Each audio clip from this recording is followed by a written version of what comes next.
एक रुपए की कीमत क्या होती है? आज के युग में एक रुपए का कोई महत्व नहीं होता है। अगर घर या दुकान के दरवाजे पर आए भिखारी को एक रुपया दिया जाए तो वह भी लेने से मना कर देता है। वो सोचता है कि इतना भूखा प्यासा भटकता हुआ इनके दरवाजे पर आया और एक रुपया दे रहा है, क्या होगा इस एक रुपये से? अगर हम कोई सामान खरीदने जाते हैं जिस वस्तु का मूल्य 49 रुपये या फिर 99 या फिर इसी तरह की कोई भी संख्या हो, हम उन्हें पूरे 50 या 100 रुपये दे देते हैं, क्योंकि उस वक्त हमारे लिए वह एक रुपया किसी मतलब का नहीं होता है। हम उस एक रुपये को वापस लेना भी पसंद नहीं करते हैं, क्योंकि उस समय एक रुपया कोई मायने नहीं रखता है। इसी एक रुपये की कहानी मेरे जीवन की भी है, जो मेरी माँ ने मुझे सुनाई थी, क्योंकि उस वक्त मेरी हालत ठीक नहीं थी। मुझे पता नहीं था कि क्या हुआ था।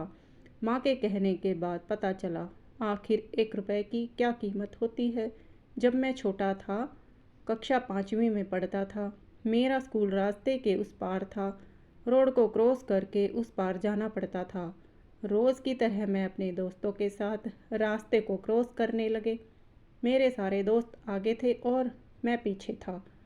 उन सभी ने रास्ता क्रॉस कर लिया था और मैं पार करने ही वाला था कि अचानक एक कार से मेरा खतरनाक एक्सीडेंट हो गया।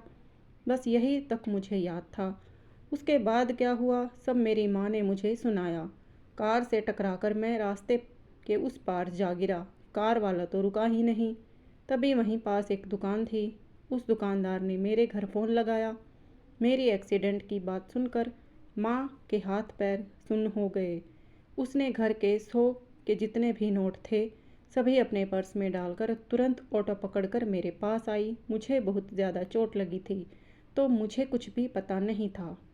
मुझे देखकर मेरी माँ के पैरों तले ज़मीन खिसक गई। माँ मुझे शहर के बड़े हॉस्पिटल में लेकर आई। हॉस्पिटल में तो मरीज़ों के इलाज के लिए पर्चे बनवाने की बहुत लंबी लाइन लगी हुई थी। मेरी माँ भी लाइन में खड़ी हो गई, बहुत घबरा रही थी। थोड़ी देर मेरी तरफ देखती, थोड़ी देर लाइन की तरफ। कब आएगा नंबर, यही सोच रही थी। शहर का बड़ा हॉस्पिटल था, तो बिना पर्चे के इलाज भी नहीं होता था। इतने में मेरा नंबर आ गया था। पर्चा बनवाने के लिए एक रुपया देना पड़ता था। मेरी माँ ने पूरा पर्स चेक किया, लेकिन उसे एक रुपया नहीं मिला। उसने पर्ची वाले से बहुत मिन्नत की और समझाया, लेकिन पर्चे वाले ने मना कर दिया। तुम 100 दे दो या 1000, लेकिन मैं ये नहीं कर सकता। सभी जगह कैमरे लगे हुए हैं, एक रुपये की जगह ज़्यादा पैसे कैसे ले सकता हूँ। उसने बिल्कुल मना कर दिया। अनजान शहर में कौन किसकी मदद करता है। माँ बहुत घबरा गई थी। इतने में मेरे दोस्त मुझसे मिलने हॉस्पिटल आ गए। उन्होंने मेरी माँ से पूछा, ये क्या अभी तक इलाज नहीं हुआ? माँ ने रोते हुए कहा, नहीं, एक रुपये के कारण अभी तक मैं अपने बेटे का इलाज नहीं करवा पाई।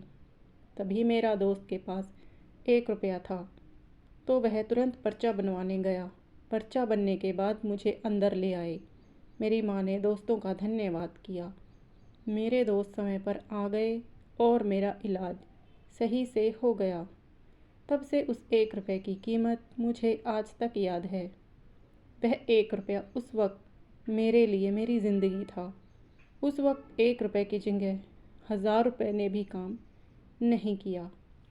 फ्रेंड्स, आपके जीवन में भी कोई ऐसी घटना ज़रूर घटी हो तो हमारे साथ शेयर ज़रूर करें, और कहानी को लाइक, शेयर और चैनल को सब्सक्राइब कर लें। धन्यवाद।